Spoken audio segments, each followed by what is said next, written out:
This was a spiritual warfare psalm during the time of Jesus. They actually found Psalm 91. When they found the Dead Sea Scrolls, they found a jar with this psalm inside there with other scrolls that were spiritual warfare scrolls. But honestly, as Christians, we are meeting attacks, spiritual attacks from the unseen realm, just simply because we're followers of Jesus. We've had curses put against us. We have. It's never, and we've seen attacks come externally and start attacking. Maybe this isn't all random, and what if it's not? We're not unaware of the enemy's schemes. There's so much more to this biblical framework of this unseen realm, this war that's going on. People are aware that they're meeting some resistance, that they're in a battle, but they don't always know what to do. Welcome to the Spiritual Recon podcast, where we talk about what's going on behind the enemy lines in the unseen realm, how the enemy is scheming against us, and what we can do to stand our ground. That's right. And so we just want to welcome you today. My name's Deanna, and this is my husband, Adam. In today's episode, we're going to talk about the theme of curses. And the reason we're doing that is because on our previous episode, we had an interview with our friend and missionary, Travis Burkhalter, and the subject came up, and we had some viewers just wondering a little bit more about that. And so they sent us some questions that we wanted to address today. Yeah, he was a missionary on the Amazon River for 7 years. But the story that he shared that where some of these questions came from was, and I'll just share just the quick highlights of that story. By the way, if you go, I would suggest if you haven't seen that episode, go check it out because there's a lot of details I'm going to leave out here. But specifically, there was a shaman that he had met in India. And the shaman had been trained on how to put curses on people, specifically death curses. And one time he was hired to put a death curse on somebody, and it wasn't working. And this person was a Christian that he was trying to put a death curse on.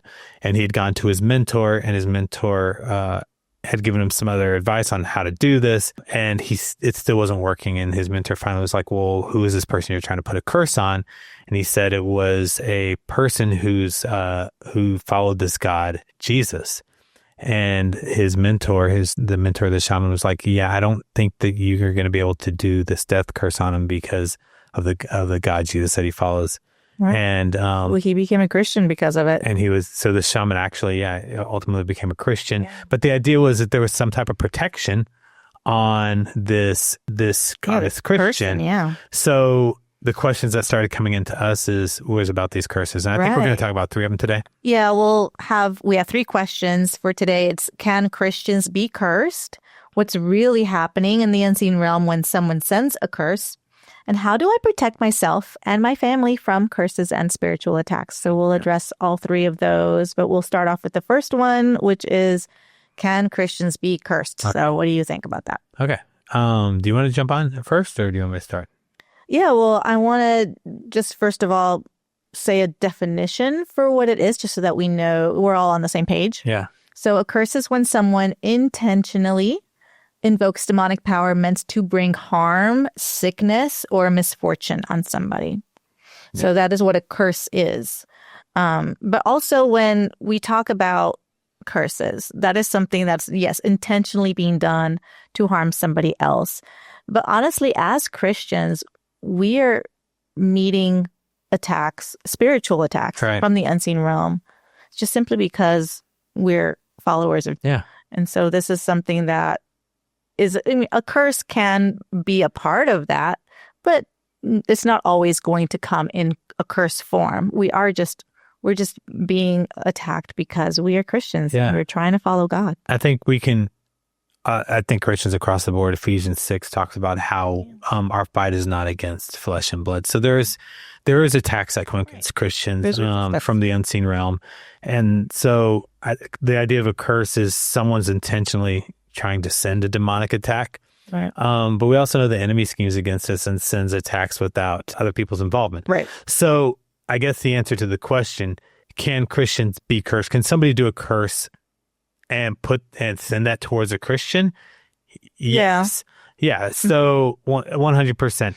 And the way to think of that again is it's not some type of magic words that's happening. It's people are actually making an agreement with the demonic unseen realm to send a specific attack. So yes, 100% Christians can have this, somebody put a curse directed towards them. Now, will that curse land? That's really, that's a big other question. That's, so I think when they ask, can Christians be cursed, is almost like, can Christians could that actually affected by that affect me? A curse? And I think that's a little bit different story. And according to this, this one example here, the death curse, that Christians were protected. And so with that story, it reminds me of a story in the Bible, the Balaam story. And that's a story that, we all grow up in Sunday school hearing about, because the Balaam story, we always attach that to, it's the donkey that was talking to Balaam. Right. And so, but really when we look at that story, it's from Numbers 22 to 24. 22, And so what's actually going on in this story is that Balaam gets hired to put a curse on the Israelites by the king of Moab. And so when he goes and he tries to put a curse on them, he can't. Every time that he opens his mouth, he doesn't curse them. He blesses the Israelites. And he does that on 3 different occasions. And the king of Moab is very frustrated because he's not cursing them. So it just kind of reminds me of the fact that just what we said earlier. Yeah, I don't think he was able to. No, he wasn't able to. If I can remember the story correctly, I think God actually came to Balaam and said, you can't curse them because these are my people or something. Right, because they are under my blessing. And so he's not. So in that, it's almost like that same, you can see that parallel to what happened in the story that that Travis said, shared, that people had questions about, to the story in Balaam, is that there was some type of protection that, as now these are Old Testament, so these weren't Christians, but they were Old Testament, in the Old Testament covenant, they were protected by God. So whether or not those curses can actually land. Now, our experience is that curses can affect, externally. So, these demonic attacks can come and do external things. Yeah, they do have some effect in some way. In the same way that the enemy can attack us today. We can have demonic attacks today, whether, it's against us or against our homes or against our things, our vehicles. I remember a story that I was told by a missionary that they said that they were doing ministry in an area, but that a witch had come down and they saw the witch praying over their vehicle. And at the beginning, they were just like, well, that's probably nothing. But all of a sudden, their vehicle started having all these problems. So after a while, they were like, maybe there's something to this. And I think there is something to the fact that we can receive attacks around us, those external things. Maybe, somebody sends a curse and all of a sudden you have stuff that starts going on in your home, or there's stuff that starts going on with your vehicles, or there's stuff that even temptations that start to happen, or things like that, in the same way that we'd have receive any other type of demonic or this demonic attacks sometimes do affect us as well. Spiritual attack. And so I would say in that sense that curses can come, demonic attacks can come, but ultimately we do live in a protection. Exactly. Yeah. Of that. So we can move on to the next one, which is question 2. What's really happening in the unseen realm when someone sends a curse? I think that's a really good question. And I think it's important for us to remember that what's going on in the unseen realm, that there is an unseen realm. There's a realm that we don't see that have active players in it, that we have demonic entities. Right. And then, and when a curse happens, so you have 3 players. You have the person that is summoning a demonic entity to do a task, and this task would be a curse. Then you have the demonic entity that shows up, and then you have the person that's being cursed. And so we have to remember that everything works on legal transactions. So when someone is trying to do a curse or create a curse, they are making a legal transaction. They're giving something to a demonic entity so that the demonic entity will do something for them. This is kind of how it works. Why would a demonic entity want to go out and attack somebody? Now they might have, there might be schemes of the enemy behind all that too, but why would they just do what a person says? Well, the person is normally giving something in return. Like in the example of, we've run into things where we've had curses come. People have put curses on us. Right. So we've shared this before, where when we were dealing in the area with people with Santeria, that a santero, that one of the shamans for Santeria went out, and because we were sharing Christ in this community, he went out and he did a sacrifice, chicken sacrifices in the parks, and so like doing blood sacrifices, which is a way of worshiping. So it's like you're worshiping a demon, so that the demon will do something for you, or you almost have these agreements of we're going to do this for you, so that you do something for us. And so a curse is you going, I'm going to do something. I'm going to do something for you. And demon, I'm asking you to go do something. Right. And this is that overlap, right? Because clearly what you're describing, there's definitely something that is being done physically in this physical realm, but has a spiritual component as well. And so this is physical and spiritual. And so the person receiving this curse it's either receiving it physically, kind of like what we said with, the car thing. Or it could be something spiritual, like, oh, I'm believing these lies, or I'm getting these, like, I'm being tormented spiritually, or whatever. But there is that correlation between spiritual and physical, which is very interesting. Well, and so when this is going out, so somebody's asking this thing to go out and do something. It's important for us to again realize that the way that a Christian is going to receive an attack in that is the exact same way they would receive attack regularly. So it may come as for a Christian, they may see things like fear or disruption. And normally it's going to be this external stuff. Again, when we know that we're protected, we know that we are protected as followers of Jesus. Like when we knew that this Santero was putting a curse on us, we didn't freak out. Like we know that there's, like in any other demonic attack that's going to come, like we have authority to stand up to those things. Right. And it's just any other type of attack. But yeah, and those flaming arrows, those spiritual flaming arrows, we have the shield of faith. Like it says in Ephesians 6, it says the shield of faith extinguishes the flaming arrows of the evil one. So yeah, somebody's going to send out an attack on us. And it's kind of like a flaming arrow. Well, and it's interesting coming towards us. You're saying the flaming arrows, and that was what, going back to that story that Travis shared. Right. He said that that's how the shamans saw it, is that the way they saw it was sending out darts. Yeah. And so somehow there's these darts that are coming. And again, that in the spiritual realm, a demonic entity is doing something to bring, whatever that attack is against us. Right. But again, remembering that those things are not going to, specifically like that I did with the death curse is not something that as Christians, we're protected. We're protected literally from any type of curses really falling on us. They can just disrupt from the outside. Yeah, so we can move on to the third question. Okay. So it says, how do I protect myself and my family from curses and spiritual attacks? Yeah, I think first and foremost, I think what really helps is when we are aligned with who we are as image bearers of God, knowing our identity in Christ. I think those things are so important in just protecting ourselves from any attacks that are going on spiritually. Because when we know who we are, when we know our authority, I feel like that makes all the difference. We're able to use the armor of God. We're able to know that, hey, I have authority over you. You don't, these things are real, like we've talked about, but they don't need to have an effect on me because I know who I am. I'm a daughter of God, or a son of the living God. And I know that I have armor that I can use against that, or in protection of those things. And so I think that's just so important. I think that we talked about something in the last thing, and maybe we should clarify. We said we're protected, right? From when curses come. We're also protected, right? Like from demonic attacks as well. But at the same time, we also do know that we can open ourselves up to any type of demonic attack.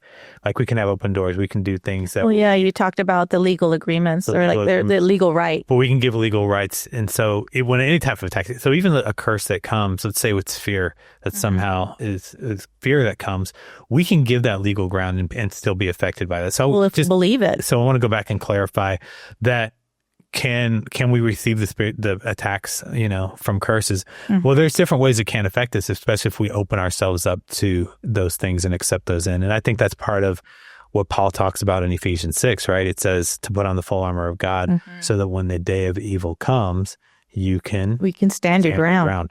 So we have to be able to be ready to stand our ground. And it talks through the different armor. But I think part of it is we have to actively do something. We have to actually put on a full armor. Just thinking through the different ones, but specifically the flaming flaming arrows of the evil one, the shield of faith. So Paul talks about that. We 100% can be attacked and receive attacks and be hurt. Especially if our faith isn't strong. So there is definitely something that we need to do, like have faith. Or, that verse that talks about how to resist the devil and he will flee.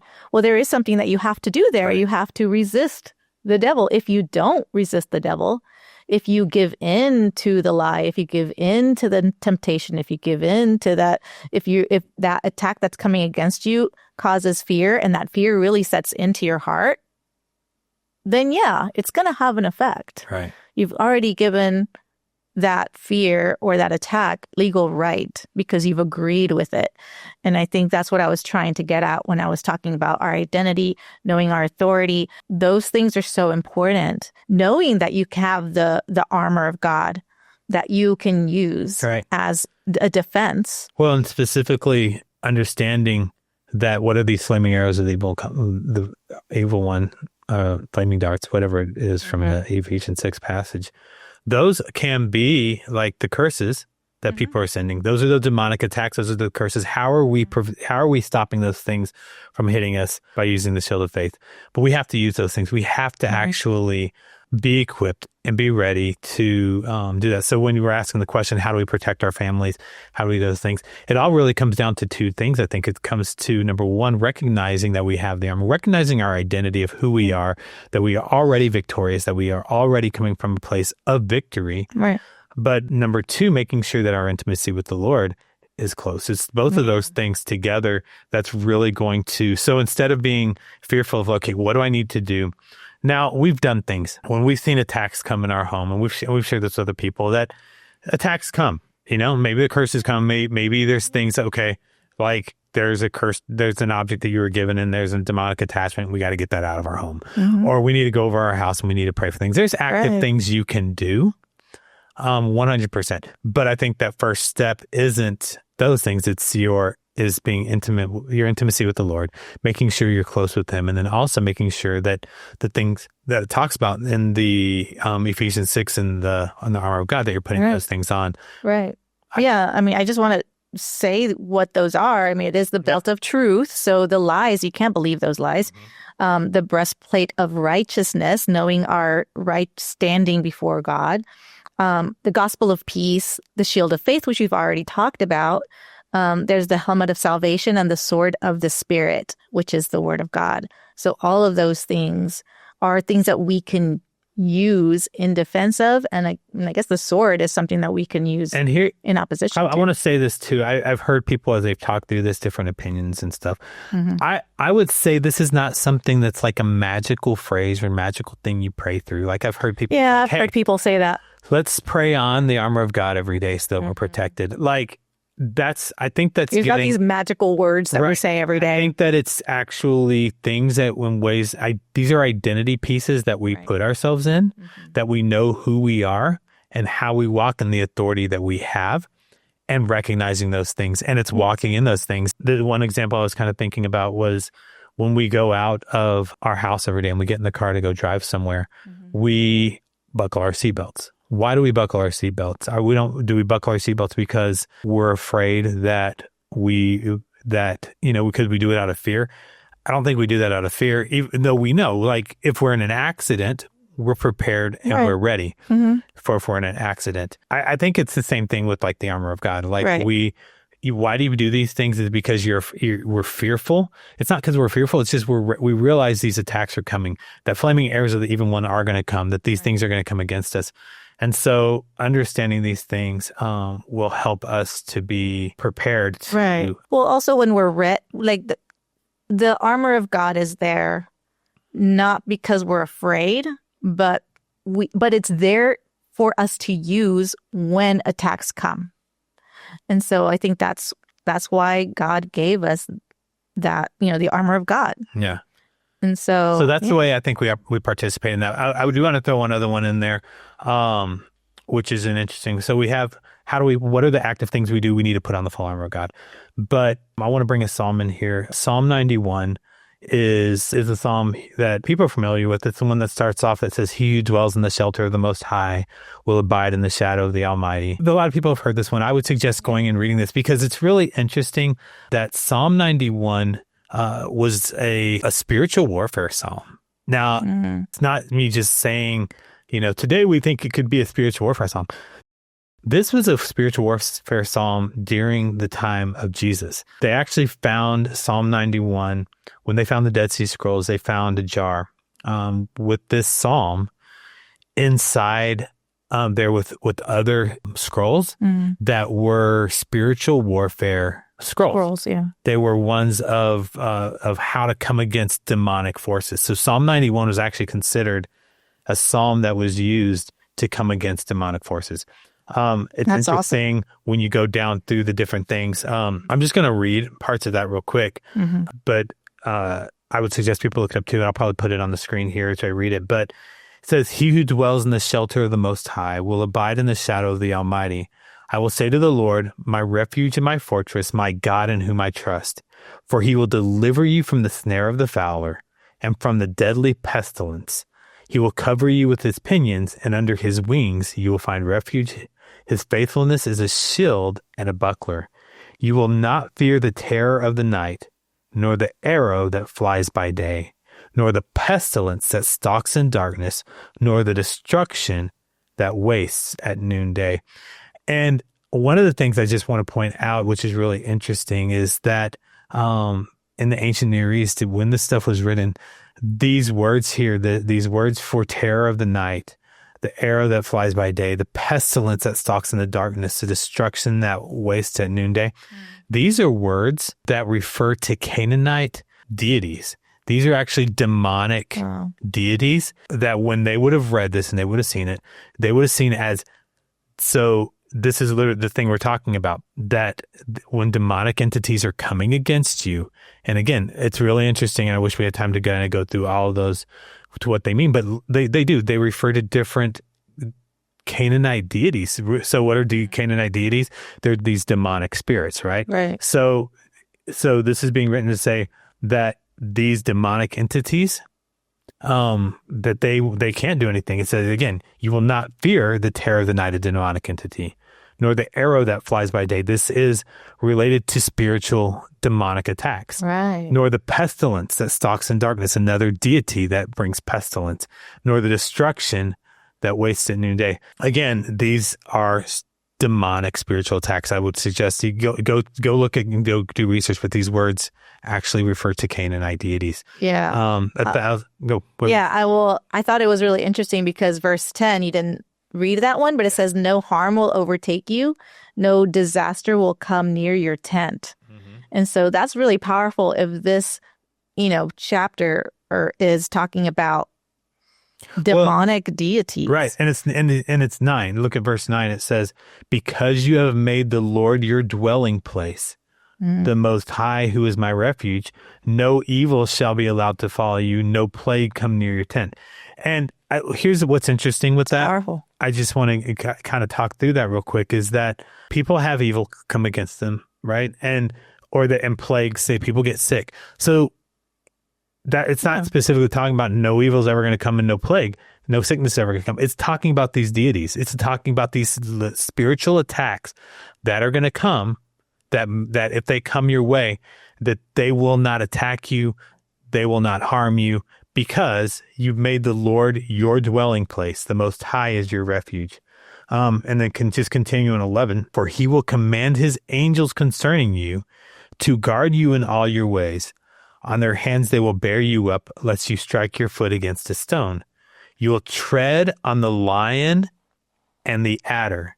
The young lion and the serpent you will trample underfoot." Again, these are referring to demonic entities. Okay, so these things that would come against you, that this is the thing that it says will happen for those who are dwelling in the presence of God. Yeah. It's really interesting to me that you mentioned that, because this is the exact phrase that Satan used, when Jesus was tempted. And the temptation. Yeah. But it's really funny that he left out that last part, that you're going to trample the great lion and the serpent. He didn't mention that. Yeah, he says, for he will command his angels concerning you to guard you in all your ways. That's when Satan said to Jesus, and on their hands they will bear you up. And very conveniently left that part out. This is not, this is saying that God is going to protect you from demonic attacks that come against you. Yeah. Because, again, 14, because he holds fast to me in love, I will deliver him. I will protect him because he knows my name. Whenever he calls me, I will answer him. I will be with him in trouble. I will rescue him and honor him with long life. I will satisfy him and show him my salvation. This is a deliverance psalm against spiritual attacks. And what we learn from this is, who are the people that benefit from this? Again, it goes, because you have made the Lord your dwelling place. The Most High is your refuge. And it's those who love him. And verse 1, he who dwells in the shelter of the Most High. All right. So you see that. So I would say, so what can you do for your family to protect your family from demonic attacks, from curses, from these things? Yeah. You make God your dwelling place. That we see that with the story you talked about with Balaam. They're his people. Right. So you make your intimacy with God. Your God is your dwelling place. You dwell with him. No evil can come against you if you're dwelling with him. But then there's a number 2. These attacks will come. Yeah. And there's a participation that we're called. Our fight is not against flesh and blood. When these attacks come, he's given us the full armor of God, the things we need to stand our ground. So I think that those 2 things, intimacy with the Father, participation through putting on the full armor, so that when those flaming arrows come, we stand our ground, because we are, through the cross, we already are seated in the heavenlies. We come from a place of victory. We come from a place of authority over these things. Yeah, exactly. I think that's the other thing. When these attacks come, we're in a place of authority over them. Yeah. So if they start around your home, that's, I guess, another part of it. Then you're dwelling in the presence of the Lord. But you see the enemy starting to attack with fear. You see the enemy starting to do these things. Then stand up against it. Pray over your home. Pray over your kids. Pray over your family. Break the things off, because you have the authority to do those things. Right. And just don't have a spirit of fear. We've had curses put against us. We have. Yeah. It's never, and we've seen attacks come externally and start attacking, but it doesn't fear us. No. It doesn't bring fear, because we know we're victorious. We know those things can't, like if we walk in God's authority and presence, and those things aren't. Yeah, then they're not going to have effect. And it's one of those things where he gave us ways of protection. Right. And so, yeah, I think that's really, really awesome. And so if we know that and we can use that armor, it makes all the difference. So, this is a really great topic. It's something that is really needed. Again, I think it's understanding what's going on in the spiritual realm, that these are demonic attacks. We don't need to be fearful of. We need to be ready. We need to be aware, but we don't need to be fearful of demonic attacks, because we come from a place of authority. We come from a place of victory, and we come from a place of having everything that we need in Christ to come against those things. Yeah, exactly. It's awesome. Yeah, it's awesome. Thank you so much for joining us today. If you have any questions still that we maybe didn't answer completely here, if you have some experiences things coming up against you that you want to share in the comments, go ahead and drop those in the comments. Share them with us. We'd love to hear them. We'd love to hear those. And if you have questions, drop those in the comments as well. Don't forget to share this with your friends, or family who may benefit from hearing this. Don't forget to subscribe if you haven't done that. And we thank you guys for joining us, and we will see you next time. All right. See ya. Bye.